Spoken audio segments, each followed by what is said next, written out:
Olá, seja muito bem-vindo a mais um Hora da Educação com Marcelo Feres.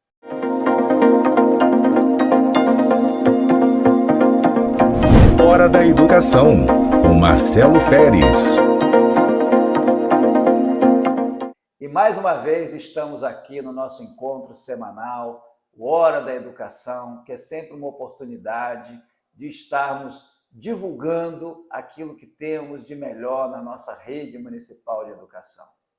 E se você desenvolve uma atividade como profissional da nossa rede de educação, na gestão escolar, na sala de aula, como profissional que desenvolve projetos alternativos, faça contato conosco, que nós teremos prazer em estar visitando a sua escola, a sua creche, para estar conhecendo e divulgando a sua experiência.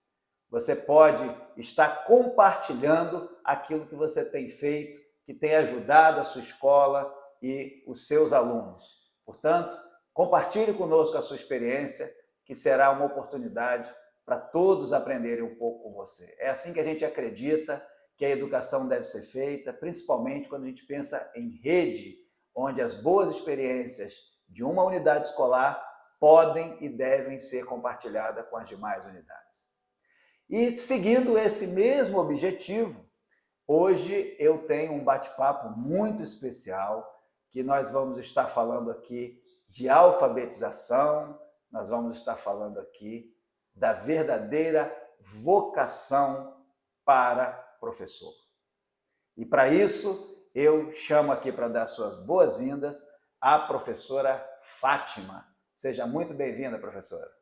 Muito obrigada pela oportunidade de estar aqui compartilhando a minha experiência como professora de alfabetização. É esse o nosso objetivo com o Hora da Educação. A gente está sempre procurando trocar experiências, trazer experiências e, principalmente, criar oportunidade para que a nossa rede municipal de educação possa ter uma condição melhor de evoluir na aprendizagem dos estudantes. A gente sabe que o desafio da educação é muito grande. O desafio da educação ele começa, no processo de alfabetização, dar autonomia às crianças para que possam estar lendo o mundo. E eu queria apresentar a senhora brevemente, embora a gente tenha se encontrado anteriormente, já faz um tempo, talvez um ano aproximadamente, e eu conversava com a senhora como professora alfabetizadora, uma temática tão relevante, ainda nos dias de hoje, esperávamos que a dimensão da alfabetização fosse uma temática, por assim dizer, superada em termos de desafios, mas não é bem essa a realidade. Tanto é verdade que o governo federal ele vem promovendo uma política pública voltada para a alfabetização na idade certa. Ou seja, a superação da alfabetização no nosso país ainda não é parte de uma realidade. E quando a gente pensa no período pandêmico que tivemos, que ficou para trás, mas faz muito pouco tempo, se a gente pensa com o olhar da educação, até porque as consequências da pandemia elas continuam até hoje presentes na nossa sociedade e presentes também na aprendizagem dos nossos alunos. E por isso esse nosso bate-papo com a professora Fátima, que é uma professora muito especial, porque para apresentá-la brevemente, e aí vocês já vão ter uma ideia do perfil que nós vamos estar conversando hoje, ela tem 45 anos de sala de aula. É uma das professoras que faz parte do grupo mais experiente da nossa rede municipal em atividade. E um detalhe, professora que concluiu a sua graduação na UENF, no curso de Pedagogia, no ano de 2021, com resultados e notas sempre máximas ou quase máximas, inclusive no seu projeto final. E pós-graduada em alfabetização e letramento, feito logo após a sua graduação. É com isso que a gente espera estar trocando experiência e aprendendo com a senhora. Aquilo que, de fato, eu acho que é a essência, A senhora, eu entendo a senhora como sendo professora por vocação. Estou certo? graças a Deus, tudo que eu faço é por amor. Eu nasci para ser professora, eu amo o que eu faço. E o segredo de tudo é o amor. É você estar dentro de uma missão de educadora que consegue levar para a sala de aula o cativar, o amar as crianças e mostrar para as crianças que todos nós somos capazes, que a gente é como fosse uma caixinha pequenininha, que ela vai abrindo, abrindo, abrindo, se torna uma caixa grande através do nosso conhecimento. E para ser uma professora de alfabetização, ela tem que ser dinâmica, ela tem que ter paciência, ela tem que ter visão daquilo que ela está fazendo, tem que estudar para poder levar o conhecimento para a sala de aula de uma forma prazerosa, para que todos os alunos possam se sentir integrante e harmonioso dentro de um contexto de uma sala de aula. A senhora sempre trabalhou na alfabetização nos primeiros anos do ensino fundamental? Não, eu quando comecei a trabalhar, né, eu trabalhei era quarto e quinto ano. Então, 2005 teve um desafio, porque a professora da escola já não estava querendo mais assumir, naquela época era o CA. E aí a diretora chegou para mim e falou: Dona Maria de Fátima, eu vejo a senhora também com perfil para a senhora ser uma professora do primeiro ano. E aí eu agarrei com todas as forças, porque a gente não pode ter medo, e eu gosto muito do desafio. Quando eu vejo que uma coisa é difícil, aí que eu quero entrar para ver se dá certo.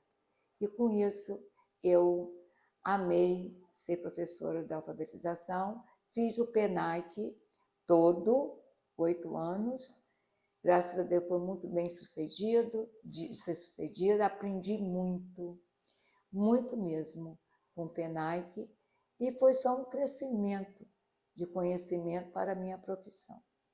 O PENAIC é o Programa Nacional de Alfabetização na Idade Certa, né?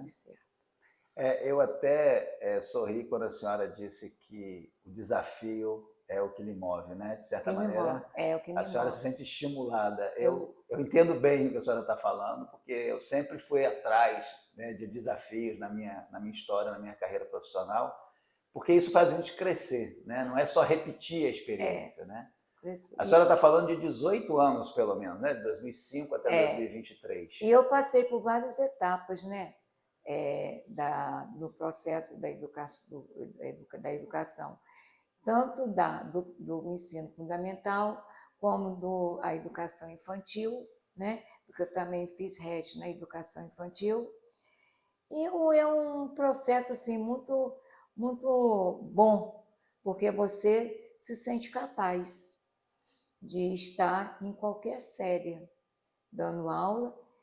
E, para mim, tudo é um desafio. Já trabalhei no CF1, CF2, que era muito difícil, os alunos, né? Aquela criança que tinha defasagem de ensino, de idade.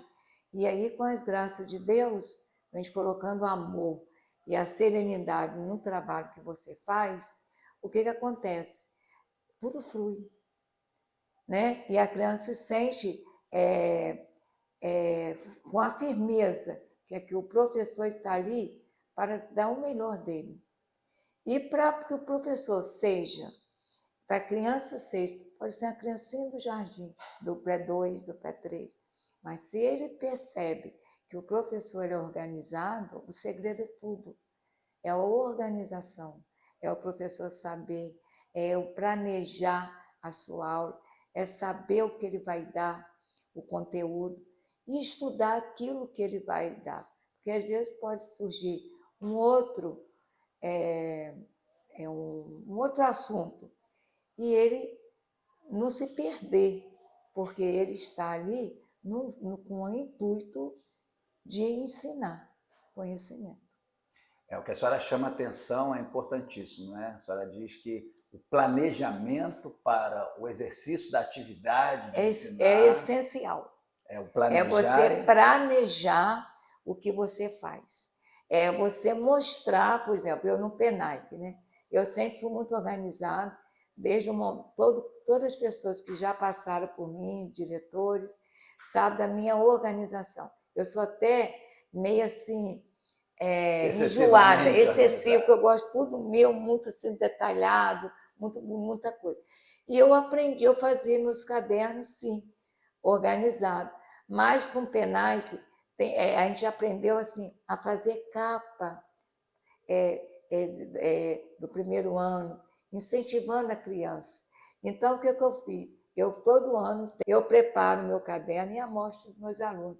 Olha, eu quero vocês organizados como a tia, porque tudo parte de uma organização. Se você não é organizado, você não vai conseguir aprender. Mas se você tiver sua organização, sua atenção, você vai ser um grande na vida.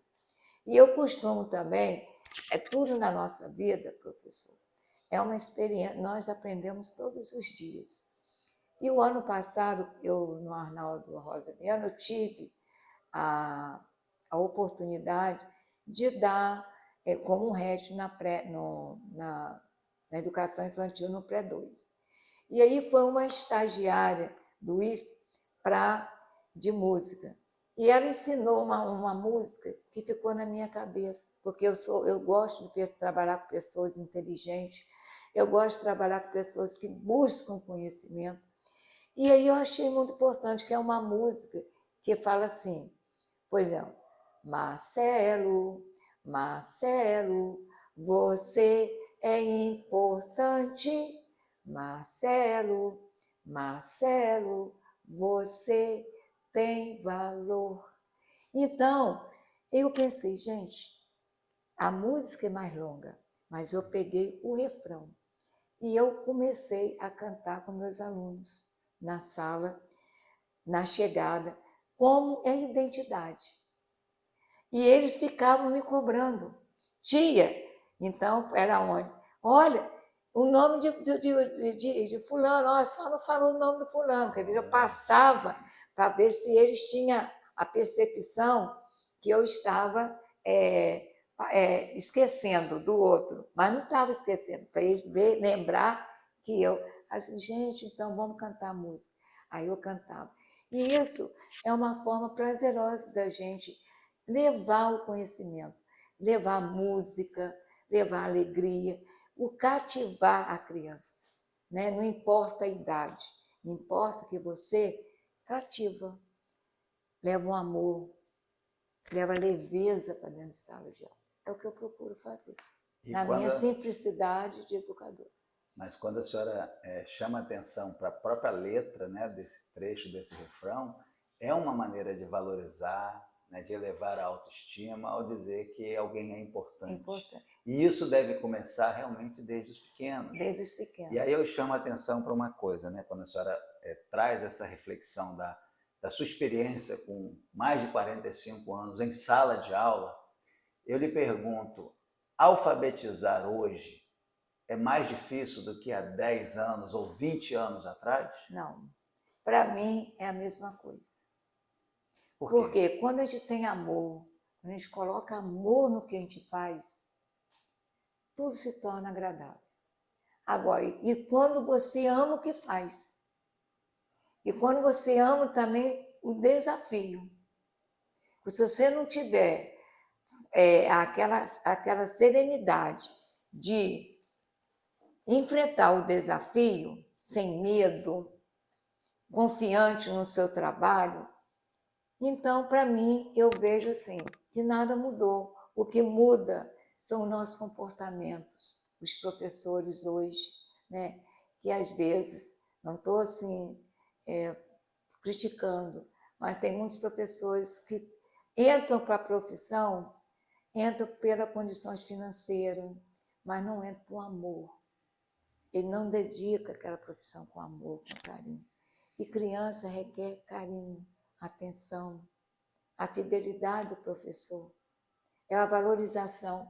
Porque essa música mesmo que eu cantei, eu ensinei eles a valorizar os pais, a escola, né? Eu dizia a eles, chega a casa, fala assim, pai, mãe, eu vou cantar uma músicazinha para você. Aí eu ensinava eles a falarem, mamãe, mamãe, você é importante, mamãe, mamãe, você tem valor, a escola. Aí eu ia botando a escola, a família, e aí é onde eu vejo o meu trabalho ser assim, abençoado por Deus, porque eu busco a união, a paz e o cativar, que é o importante na vida de um professor. Então, agora nós vamos falar de situações bem concretas da sua experiência como alfabetizadora, e eu quero trazer experiências mais recentes, né? Quero entender um pouco mais, de certa maneira, por isso que a gente está conversando, porque a sua experiência enquanto professora, os resultados, eu posso afirmar aqui, porque não é só a senhora, mas também aqueles que a rodeiam acabam chamando a atenção para a forma como a senhora trabalha e o impacto positivo que causa na aprendizagem dos alunos. A senhora me disse que, pela tua experiência, com 1 ano, você consegue alfabetizar a turma inteira. Consigo. Como é isso? Na simplicidade. Porque o professor, ele tem que partir, primeiramente. A criança, ele chegou no começo do ano. Geralmente, o professor de primeiro ano, as crianças vêm sem saber segurar no lápis, sem saber o alfabeto, as consoantes, nada. Ele vem zerado. Aí, o que o professor da alfabetização, eu, na minha prática, eu ensino da melhor forma possível. Eu trabalho o primeiro bimestre só com vogais, só com alfabeto, vogais, consoantes e o alfabeto. Enquanto eles não identificam as letras, salteada, fazendo jogos, chamando para ir na mesa, botando o alfabeto na mesa, e ele vem cá, fulaninho, pega aqui, pega a letrinha H, outro, vai, e você sabe se identificar. Nesse processo, a gente tem que trabalhar primeiro esse processo. Depois, no segundo bimestre, eu já trabalho a silabarização. Como? Eu, através de música, eu introduzo uma música, a letrinha B, um exemplo, e vou cantar, sem eles ter noção do que eu vou alcançar, qual é o meu objetivo. Então, eu canto letrinha B, a música. Borboletinha tá na cozinha, fazendo chocolate para a madrinha. Poti, poti, perna de pau, olho de vidro e nariz de pica-pau, pau, pau. Aí eu digo a eles, qual é o alfabeto? Aí eles vão dizer, tia, vocês aprenderam a música do alfabeto, que é A, B, C, D, E, F, G, depois vem o H, I, J, K, L, M, N, O, P, Q, a seguir vem P, Q, R, S, T, o V, W, por último vem o Y, Z, A, Z. Agora, nós vamos partir para um outro processozinho de construção, para vocês ficarem bem sabidos, bem inteligentes. Aí eu entro com a silabarização. Aí eu faço uns cartazes, umas placas com as sílabas e boto na mesa. Aí eu chamo os coleguinhas. Você vai ser o Ba, você vai ser o U, junto as vogais com a sílaba. Você vai ser o I. Aí eu vou, vem cá, meu lindinho. Vamos embora. B com A formou o quê? Ba. Você vai ser o U. Vem cá, você é o U. Aí eu digo, vamos juntar? Vamos fazer todo mundo ficar feliz? Felicidade? Então, bar com U fica o quê? Baú, tia. Aí é o segredo. Aí vai formando boi, boia, babe. Bem, eles ficaram felizes, chegaram a casa. Mãe, eu estou sabendo ler, eu sei isso aqui. Aí, na outra semana, eu já trabalho a família do C, através da música, introduzindo. Aí eu boto o K, o Có e o Cu. Bem, o cão, eu dou até o cão. O que eu faço? Olha, gente, vocês vão aprender já a escrever cão. Vocês já viram no portões de casa e garagem que às vezes tem um cão feroz e bota tem uma plaquinha, aí ele diz, tia, mamãe diz que tem. Então, cão, todo mundo vai saber escrever, já vai conhecer o cão. Aí chegam a casa, mamãe, eu sei escrever cão. Bem, aí eu faço o jogado. Ou eu boto eles no chão, sentadinho, e jogo as plaquinhas das letras. E agora vamos embora. Agora o negócio fica um pouquinho mais difícil, mas vai ficar muito bonito. Aí, tudo incentivando, sempre dizendo, você é capaz, você vai conseguir. Aí, vamos embora. Vamos ter, você é o bar, e você não, você é o bó, você é o cá. Então, vamos embora. Vem cá você. Vamos juntar. Qual é o som do B com O? Bó. E o K? Então, vai formar boca. E aí, o processo vai fluindo, fluindo. Quando chega o final do ano, trabalhando sempre uma letra, uma sílaba por semana. Quando chega no final do ano, eu garanto que os alunos saem alfabetizados e lendo, em nome de Jesus. É isso que é o meu segredo, isso é a minha dinâmica, isso é a minha técnica, isso é a minha metodologia, de ensinar a criança o simples. E quando eu dou um texto em prova, eu não dou texto grande, por quê? Os livros didáticos, eles trazem textos enormes. Como que a criança, se eu não estou trabalhando no N, não estou trabalhando no P, ele vai se interessar. Meu Deus, vai dar aquele medo. Eu não vou ler porque eu tenho medo, eu não sei ler ti, porque eu não tenho as palavras que eu não sei ler. Então, o que eu procuro nos livros didáticos? Ou eu mesmo faço uma historinha que encaixa as palavras que eu já trabalhei. Então, eles se sentem importantes porque eles estão sabendo ler o que eles estão escrevendo. Por quê? E tudo parte da interpretação.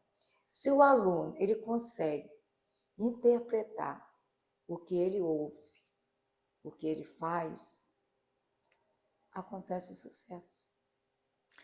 E o que a senhora está falando aqui, né, talvez algumas pessoas que estejam ouvindo, para alguns pode ser visto como algo óbvio, para outros pode ser visto como há diversos métodos e metodologias para o processo de alfabetização, mas o que a senhora conta aqui nesse momento, como método de trabalho, é muito para além do processo de alfabetização, dentro de um aspecto, vamos dizer assim, instrumental. A senhora menciona a valorização, o incentivo, a gradação, não colocar alguma coisa que seja mais complexa do que o aluno está preparado para desenvolver. Então, Com tem certeza. Um conjunto de elementos subjacentes à questão do alfabetizar, essa coisa do incentivar, do respeitar, do cantar e cantarolar, tudo isso para trazer dinâmica, concretude, a questão dos jogos, a questão de movimentar as crianças na sala. Certo. Isso tudo vai criando um ambiente de confiança, um vínculo, ambiente de segurança, um vínculo da turma. E tudo isso poderia ser dito assim, tá bom, mas você não conhece a minha turma. Então, realmente eu não conheço todas as turmas, a gente visita as escolas, conversa com os professores, com os profissionais, mas a senhora me contou algo que eu vou narrar brevemente, a senhora pode aprofundar, que nós vamos abordar duas questões da alfabetização.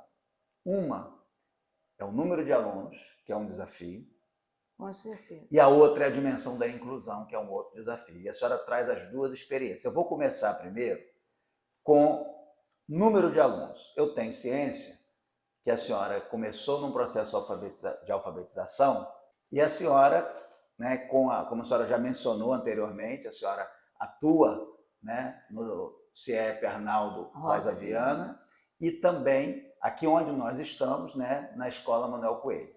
Então, a senhora tem essa experiência e tem a vivência envolvendo alunos de duas diferentes escolas nesse momento. Certo. E aqui onde nós estamos, né, na Escola Municipal Manuel Coelho, eu tenho ciência de que a senhora iniciou um processo de alfabetização com uma turma do segundo ano, com 32 ou 32 34 alunos. Eram 34 alunos, foram 2 transferidos.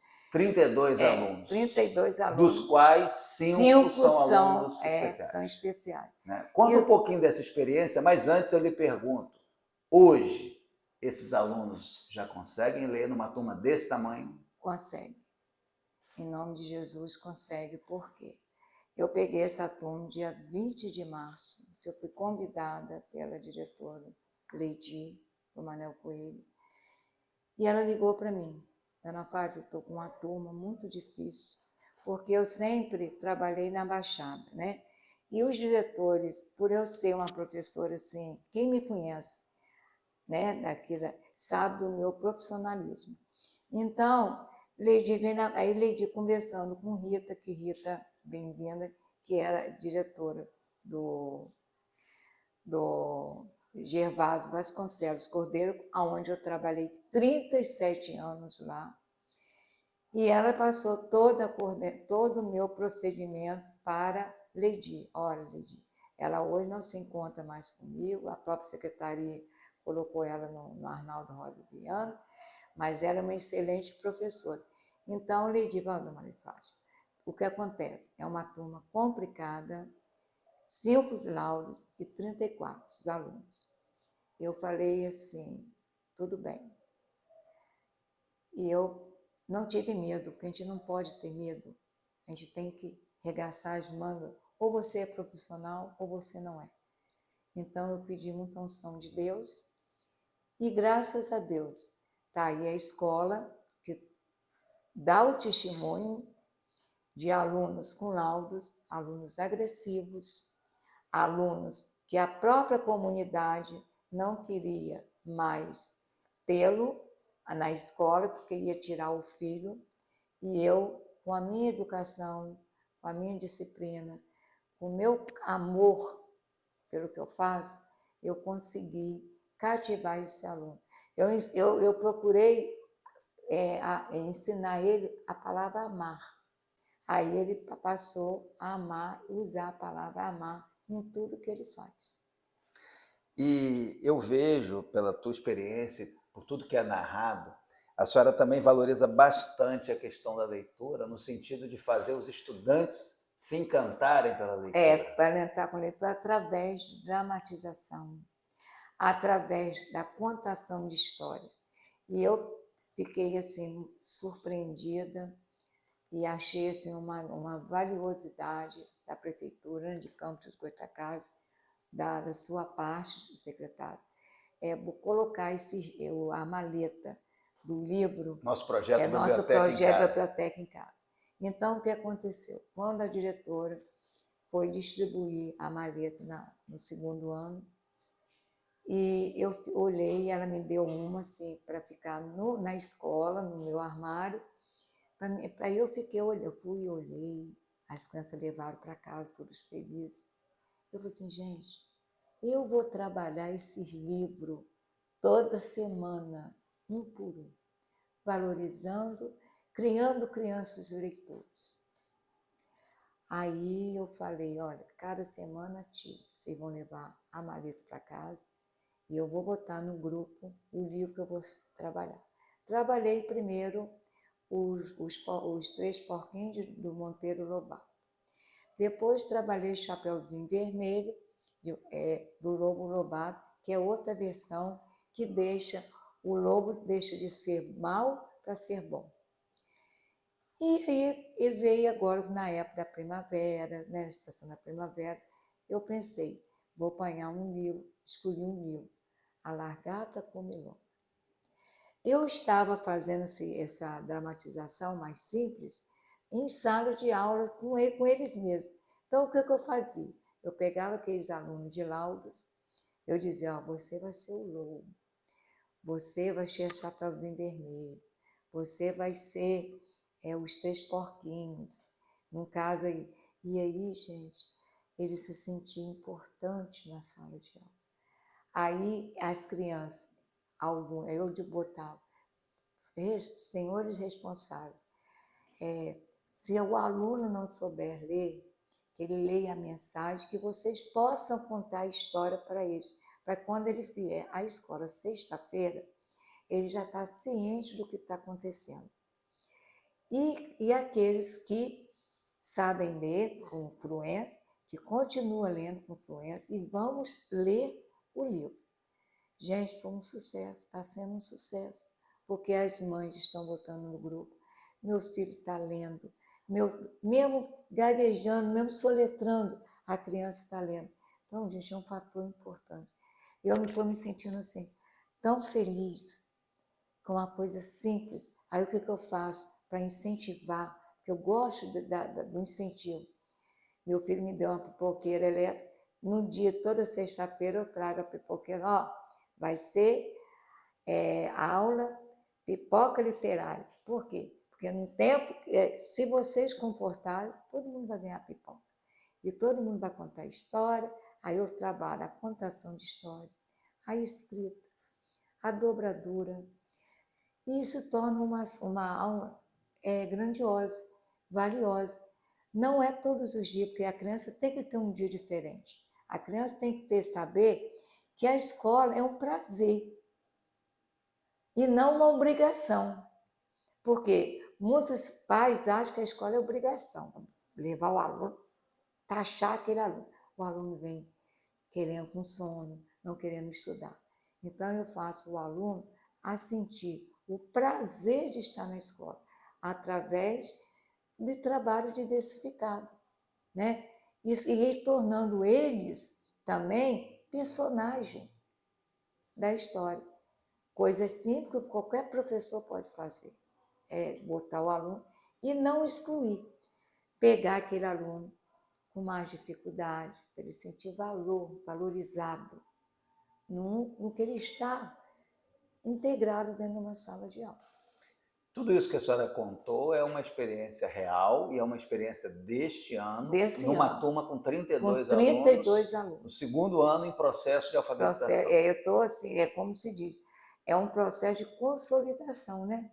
Perfeito. Da alfabetização. Eu estou consolidando, eu estou fazendo com que a criança seja formadores, seja leitores do que ele está aprendendo na escola. E a senhora também, fazendo uso do nosso projeto Biblioteca em Casa, muito rico, tem estimulado que os alunos, tanto em casa quanto na escola, porque eu acho que essa é uma agenda acertada, muito. A senhora ter uma vez por semana, a senhora menciona que é a sexta-feira. Toda sexta-feira. Ou seja, eles têm em casa, mas também tem o momento da leitura em sala de aula. Isso também é muito importante. E eu até agora,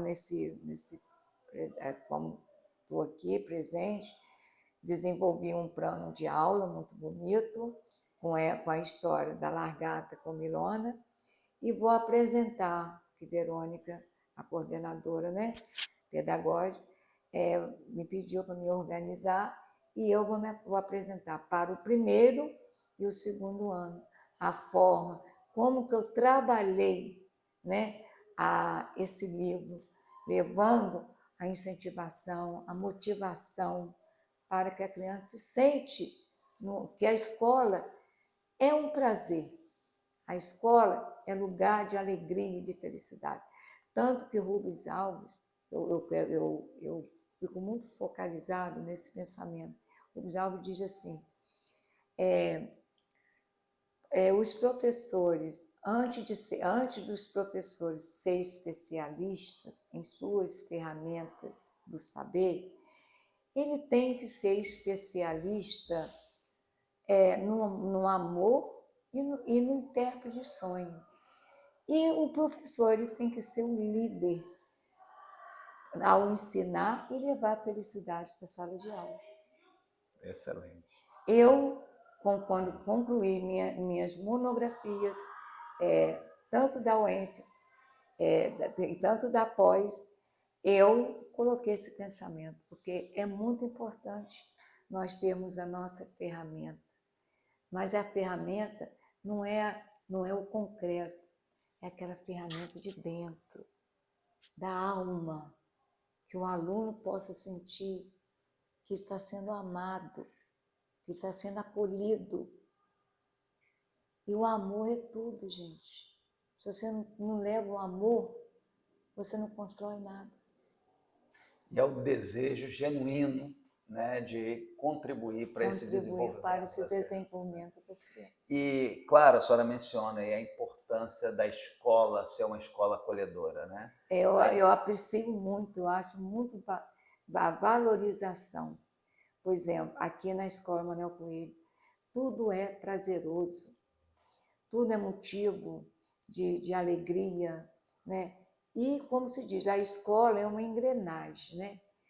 Se todos nós estamos ali no meio, então, na roda, e a roda vai rodando. Mas se a roda vai rodando de acordo com a capacidade de cada um.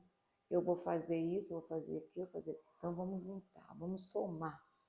Um segundo ponto que eu queria ouvir da senhora é sobre a dimensão da inclusão. Vamos falar dessa mesma experiência, uma experiência bem recente.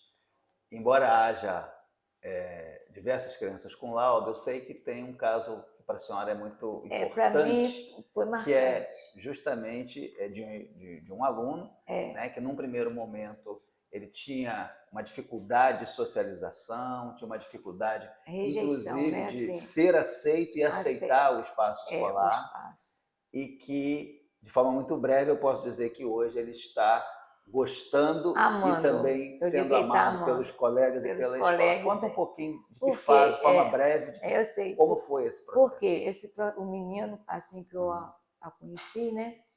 Ele é aquela criança agressivo, queria dar agressivo. Não vou falar os detalhes. E aí, um dia eu olhei para ele. Assim, tem laudo, um laudo, tem dois? Vários laudos. E eu falei, meu filho, você sabe o que é a palavra amor? Aí ele disse, deu risada assim, amar é gostar do outro, é gostar do coleguinha, é gostar da professora, é gostar dos pais. Pai e mãe é fator importante, porque quem ama cuida, e seus pais cuidam de você.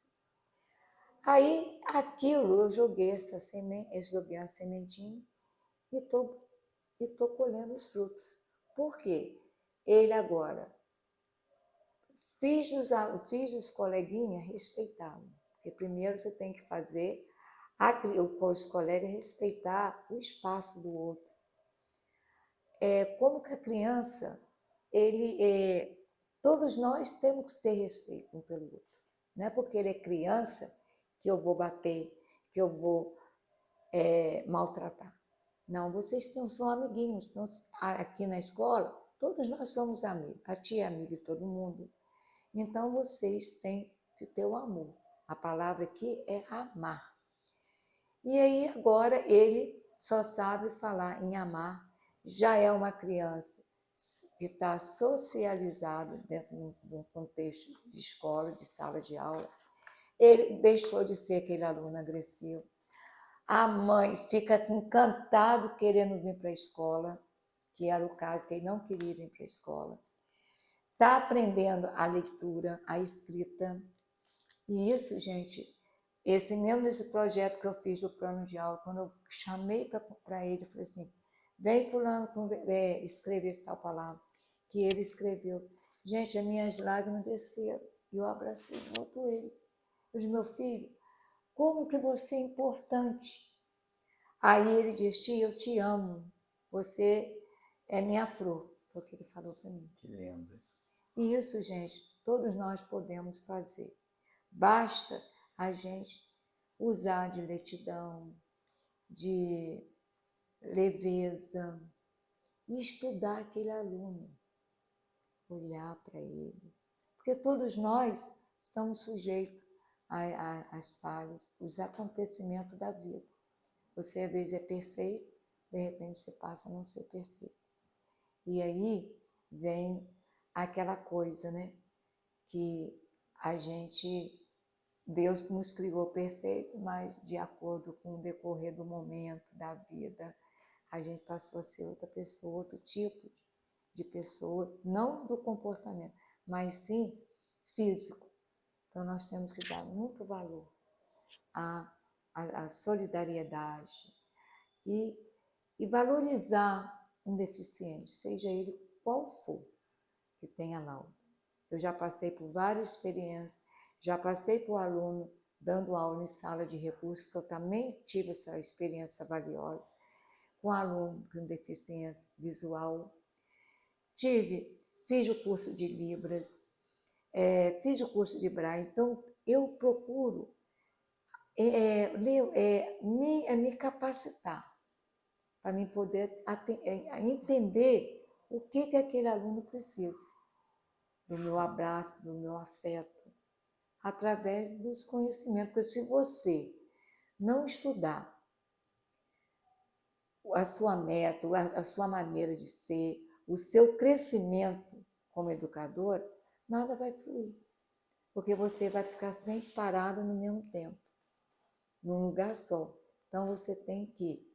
Eu sempre digo, e o meu professor, Sérgio Arruda, até da faculdade, ele achou interessante, que quando na minha monografia eu disse lá na minha escrita, né, que eu me sinto uma águia, apesar de eu estar com meus 68 anos. Eu estava com 55. Então eu falei, eu me sinto uma águia porque eu gosto de buscar o novo, eu gosto de ser eu não gosto de viver na sombra do outro, eu gosto de me capacitar e ser segura no que eu faço, sem estar na sombra do outro. E meus pais, eu aprendi isso com muito dos meus pais sempre falavam assim para mim, olha, Fátima, eu sou gêmea, eu e minha irmã Maria das Graças, quando vocês forem para a escola, fique perto de crianças estudiosas. Por quê? Elas vão fazer, vocês vão espelhar nelas e vocês vão ser uma pessoa grande na vida. Vocês vão estudar. Agora, se você ficar no meio de crianças que não quer nada, que não tem interesse de aprendizagem, vocês não vão conseguir alcançar. E meus pais tinham de 1º ao 5º ano, né? A quarta série, mas eles tinham uma vivência de vida, como se diz, né? Paulo Freire, que a criança e o adulto, né? Assim, quando a criança principalmente, ele lê o mundo. E Magna Soares, né? Ela reflete muito o que é a alfabetização e o letramento. Porque a alfabetização é o que nós construímos, é o que nós levamos de conhecimento. E o letramento é a realidade que a criança faz de casa. É o que ele vai letrar, é o que ele vai contar. Então, meus pais não tinham grandes estudos, mas eles eram letrados da vida. E eles passaram essa importância para mim. E eu me identifiquei muito nas teorias dos grandes filósofos que eu estudei. Que aula! Que aula a senhora, a professora Fátima, tá nos dando com simplicidade, mas com profundidade, com conhecimento. A senhora, ao mesmo tempo que traz a sua experiência de anos e anos de sala de aula, traz a sua vivência também acadêmica, e isso te faz uma professora completa, Graças somada a Deus. Toda essa experiência, por isso que a senhora é tão querida pelos alunos e pelos colegas professores. Os pais, né? dos alunos também, que são, eles já estão assim, ficam preocupados. Será que o ano que vem a senhora vai ser a professora do meu filho? Que responsabilidade. Aí eu digo, é a mesma coisa lá no Arnaldo, as mães do pré-2, do pré-3, falam assim, Dona Fátima, eu não vejo o ano que vem meus filhos tá tá na mão da senhora, assim, para alfabetizar, porque os meus filhos, os outros, alfabetizaram. A senhora alfabetizou e lê tudo, dona Fábia, lê livro, lê tudo. Então eu digo, não, isso não cabe a mim, porque a gente tem que respeitar a regra da escola, claro. né? Porque tem a listagem, né, de cada professor. Então eu não posso tirar um aluno da minha sala sem autorização da hierarquia, né, da escola.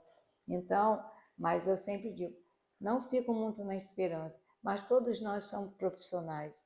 Aqui tem ótimos professores, não sou só eu. Muitas também podem fazer a diferença, como eu faço. Cada um traz a sua contribuição, a sua colaboração. Não é? Olha, o nosso papo está ótimo, a senhora está trazendo muita vivência, muita experiência, muito conhecimento e também orientações práticas, né? Lhe agradeço muito por isso, mas o nosso tempo já está no limite. E muito obrigada. E é hora então da nossa hora da reflexão. Hora da reflexão. E na nossa hora da reflexão de hoje, a mensagem é: não há livro no mundo que contenha a sabedoria de um idoso. E eu queria agora lhe pedir que a senhora fizesse as suas considerações finais e, em especial, deixando uma mensagem para os nossos educadores da nossa rede municipal de educação. Eu estou aqui muito agradecida, né, ao secretário, a oportunidade que me deram para me poder expor a minha maneira de ser, ou contribuir um pouco para os professores novos, os professores também mais antigos, que tudo na nossa vida é o amor. Se não tiver amor, não acontece. Fantástico. E assim a gente vai concluindo mais esse bate-papo que, se você está nos acompanhando, sabe que tem uma mensagem que vai muito além da alfabetização. Quando a gente diz que esse programa em particular, nós estamos falando de profissão professor, nós não estamos falando de profissão meramente, estamos falando de vocação. Algo que antigamente se falava muito, mas nesse mundo mais complexo, cada vez se percebe menos que alguém busca atuar profissionalmente por vocação, mas a professora Fátima demonstra, depois de 45 anos e ativa na sala de aula, que vale a pena. Muita garra. Com muita garra. Muito vigor. E feliz de ter assim, passado vários alunos eu me ensinando, levando conhecimento. Eu me sinto muito orgulhosa disso. Que coisa boa. É por isso que a gente continua acreditando na educação e é por isso que a gente diz que educação ilumina vidas. Isso aí. Até o nosso próximo encontro, na semana que vem, do nosso Hora da Educação com Marcelo Feres. Um abraço e até lá.